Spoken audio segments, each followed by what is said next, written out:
Let me break down something that is completely going to change the way that you are seeing at your club and sport clubs in general. You see, there are 3 different levels that sport clubs can be divided into, and I'm 100% that your club fits into one of these groups. And what I'm gonna do in this video is, first of all, gonna break down how you can identify at which level you are, how each level feels like, and then I'm also gonna give you advices on how to get at the next level without you having to guess everything, because this is literally what we do for a living. We actually help clubs to progress and become bigger and stronger without them having to waste years of finding out everything on their own and actually growing on their own. So before I get started, if that's you, if you would like to grow, if you are maybe in one of these stages and feel stuck and want to get to the next level without actually burning your time and your club's time, then I've left the link below. You can check it out, book a call with us. We help clubs for free. We have a really interesting model that allows us to actually help you for free. So if that's you, then click on the link below. Other than that, let's get into the rest of the video and actually talk about these different levels and how you can progress at each level and what's important to keep in mind so you get to the next level. Now, that said, let's get into what these different levels are, what life feels like in each of these stages, and also give you some concrete tips on how you can progress to the next level. So the first level is the small club. Now, you probably know, if you are within a small club, there is usually 1 or 2 people actually taking care of everything. You are probably the one doing the coaching, buying the equipment, writing all the mails to the people, taking care of the invoices, maybe sweeping the floors after the practice. And you are doing all of this because you actually want to give something back to your members, you value what you have built, and that's something that I really respect you. And I know also that being at this stage is actually something that is quite stressful, because you don't really know how the club is going to progress in the future. Nothing is actually really stable. You are constantly have to think about, like, how are we going to bring money into this so we can pay rent, or we can pay the people that are helping us out, or whatever it might be. So I know that being small can be stressful. And I know also that when you are at this stage, it's really easy to actually think like things are going to get better in the future, or we are going to do this in the future, or we are going to try to grow once we have these things in place. It's really easy to like try and future pace and try to think of like, we're going to do all these great things once we have this in place, once we have maybe coaches, once we have more money, once we have more members, or whatever it might be. And the reality is that even if that sounds really good to you, that's probably never going to happen, because in order to get more coaches, more people, better equipment, or whatever, you are probably the one that will have to do that. So you, or the person that is helping you out with the club, will need to actually make sure that you get those resources in before you can progress to the next level. Now, the most important thing once you are at this level is obviously to bring more people into the club, because I hope that you agree with me that it's much more stressful having to do everything on your own than having other people that might help out voluntarily, or maybe they are at the club and they pay a membership fee for being there, and you can use that in order to cover some of the expenses, or whatever it might be. It's always good to have more people. So how do you do that? How do you bring people into your club so you can progress to the next step? Well, what you actually need to do is to actually sit down and create a good offer for these people. So what are you going to include? How are you going to run these sessions? Who is going to help out running these sessions? And usually what you're going to end up doing is that you get some of the members that you already have, if any, and they are going to help you with running some sessions where you bring new members. And your goal here is really, it's not really about making money or making sure that everything is super clear and super good. It's more or less just getting started, bringing people in, and making sure that you show them that you care about them being at the club. Because what that's gonna allow you to do is that you're gonna be building this team, and it's going to become bigger and bigger, and once this team becomes bigger, then it's going to allow you to do even more cool things. So let's say that you are right now at 10 members at your club. If you get to 30 or 40 members, then you could easily say that you have progressed to the next step, because then you have a big enough team to actually start think about other stuff outside of actually just pure survival. And usually when you are at this stage, you don't really have to worry about things that bigger clubs have to worry about, like softwares or like how to take care of invoices and all that stuff, because you have so little people that you can actually manage them yourself. So that's something positive, I guess. And before I get into the next level, I would like to end this by saying that when you are a small club, it's really easy to focus on everything that you don't have. Just like I said at the beginning, we don't have the coaches, we don't have the people, we don't have the money, no equipment. This is horrible. It's going to be hard to grow. But what about if you actually focus on the things that you have? You have probably a pretty empty calendar within, like, club calendar, because there are not that many people training there. You probably have a small core group of people that actually really are attached to you and the club, because they are the ones that started there, so they probably are likely to help out whatever you come up with as a plan. And you also are quite flexible, because you can be shaping everything since nothing is in place. You can be shaping how the membership could look like, what direction the club goes towards, which is great. So that said, hopefully you got some inspiration of what you should be doing. Like I said, focus on bringing a lot of people. How you do that? By using some of the members as, let's say, coaches, so you can bring these new people, take care of them, make sure that they get a good experience, and they can become a part of your team. That then is going to allow you to do even cooler things. Now, that said, let's move on to the second level, which is medium clubs. Now, if you are a medium club, you probably feel like you are too big for not having things in place and too small for having everything you want. So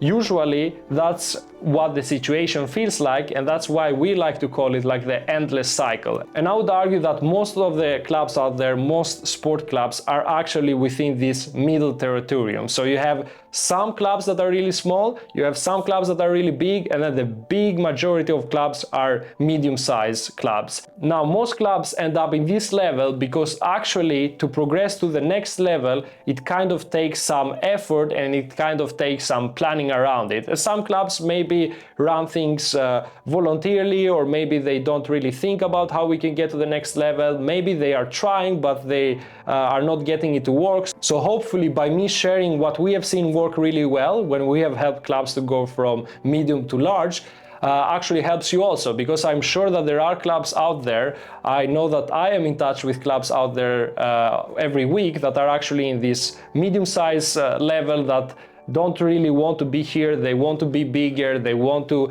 be giving back to their community, they want to have more things in place, but they just have felt here by default. So what you need to prioritize if you are at this middle stage, at this middle level, is actually that you need to do two things. First of all, you need to make sure that you actually are charging properly, so that at the end of the day you have a surplus at the club which can be allocated towards coaches, facilities, equipments, or whatever you want to invest in, so that your club actually progresses.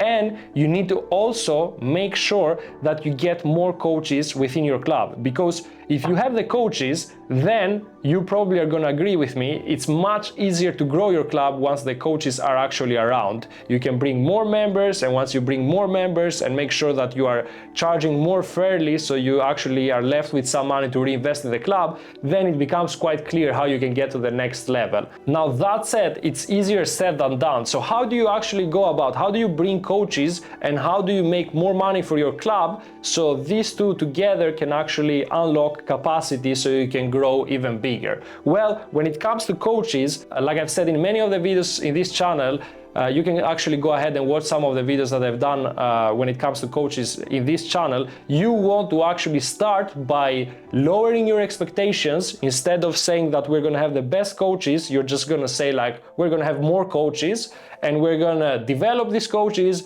And once you have more coaches and develop the coaches, what naturally happens is that you can take care of more people. And once you actually make sure that you put a better structure for the people coming in, that's going to allow you to make more money per new member that you bring in. So that's gonna fix the thing that I said, that you need more money to progress. Plus, you're gonna have more coaches because you lower your expectations, you brought more people into coaching and you levered them up as they are going, and it's gonna leave you with the best of both ends. You're gonna have both the coaches and the money, which is gonna allow you to progress to the next level. Now, before I go to the next level, I would just like to close this chapter by saying that if you are a medium-sized club, there is actually much more capacity within your club and much more potential than you actually think. It's just that it's a matter of systems. If you have a system in place to bring more coaches in, if you have a system in place to make more money per member, if you have a system in to actually invest this money back to the club, then you're gonna see that things actually can become much bigger, much faster than you think. So everything that I'm walking through with you guys today in this video is not things that take years.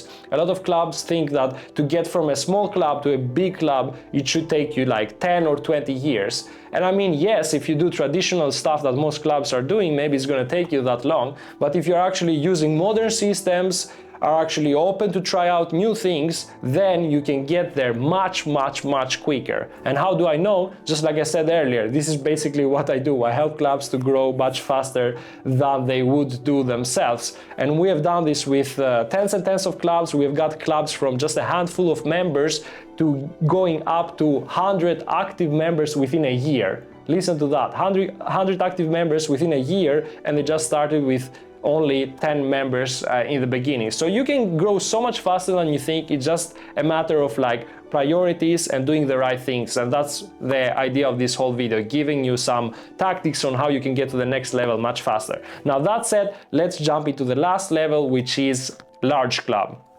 So once you are a large club, you probably already have a lot of things in place. You probably have the facilities, you probably already have the members, you probably have different programs that you are running. Probably you are making also some, you're bringing also some money into the club. So everything from the outside looks perfect. But when I talk with most of the big clubs, what I realize is that yes, they have all these fancy things, they have coaches that they're paying, they have really nice facilities, but usually they are trapped in having all these nice things. Just to give you some examples, I know that I've been in touch with clubs that are really big and they have everything on paper, but they are missing the most important thing, which is freedom. They basically have to constantly be doing stuff at the club so they can actually afford everything that they have. They constantly have to bring in a new inflow of people because they are losing people in the back end, and it becomes this really stressful way of running your club where you have all these nice fancy things, but you constantly have to bring people in because people are dropping out. So what you need in this stage in order to progress and in order to actually feel even more fulfilled by running your club is to actually have a predictable system of bringing people in and getting them to stay at your club. And this is what within the business world is called like a customer journey. You need to make sure that you have planned everything. You have like a system of how you bring people in, how you make sure that they get the best experience possible, how you make sure that they are staying at the club for as long as possible. And you don't want to do this only for your members, the people that are coming into the club, your customers. You want to do this also for the people that are actually working at your club, so the coaches. So you should have a similar thing going on for your coaches, where you know exactly how to onboard coaches, you know exactly how to get them up to speed, what they're gonna do year 1, year 2, and so on. So you actually bring them into your ecosystem and you get them there for the long run. And this is fun enough, this is what the biggest clubs are doing. Like if you have ever wondered like how can some clubs become so big, it's basically just because they have some few proven systems that work for them and that make everything much more predictable. Because if you know that you're getting people and they are staying long term with you, and if you know that you can get coaches in, then they are becoming better and better with you, then of course it allows you to scale much bigger. Funny enough, I was on a call with a rowing club, probably the largest rowing club in the world, which serves 8,000 people every year, and this is exactly what they were telling me during the call, that they have they have like their systems for bringing people, they have their systems for coaching the coaches, and that is what have allowed them to actually grow at that scale. So if you are a large club and want to become even larger, or want to open up a new facility, or just want to make life easier for you, you need to focus on having a predictable system of bringing people in and making sure that you have an effective way of bringing them in. And I actually, fun enough, have made a video about this on this channel, which is called The Laziest Way of Bringing People In. So go and check that out if you haven't done it. So as you probably noticed now, we went through the 3 biggest levels within a club. And you can argue that you can like chop this down to even smaller pieces. You can make it like 100 levels or whatever. But I think this really summarizes it in a nice way. You have the clubs that are small, that need to focus on bringing a lot of people in, so they have a bigger team that can actually do cooler things together. You have the medium-sized clubs that have to focus on strengthening their coaching team and bringing money in from their members so they can actually allow to grow to the next step. And then you have the large clubs that need to focus on actually becoming more predictable by having better systems in place for bringing people in and getting them to stick around at the club long term, so the club can become even more predictable and easy to run. Now, I want to really quickly snap you back to reality, because I'm sure that if you have seen this far into the video, you are probably not at the level that I was talking about. You are not this huge club that has everything in place and they have their freedom because everything is in place and they have all these great systems. You are probably either at the first stage, second stage, maybe you are a large club but just got into that level and you want to proceed and become even bigger. So what I would like to do is that if you have got any value out of this video and if you have liked anything that I've said, then I would actually encourage you to click on the link below so you can book a call with us so we can talk more about this stuff, see if there is a way we can help you. And just like I said before, we have a formula where we make this free for the club, so you really don't have anything to lose, you can just win from it. Other than that, if that's not something you want to do, totally fine. Hopefully you got some value out of this and you can start going back to your club with another mindset. You can think like, okay, what do we need to fix in order to get to the next level? You probably, just by the things that I've said, have identified at which level you are, and hopefully you also got the idea of what you need to do to get to the next level. Which was the actual idea of the whole video. So hope you liked it, and I will be seeing you on another video. Bye.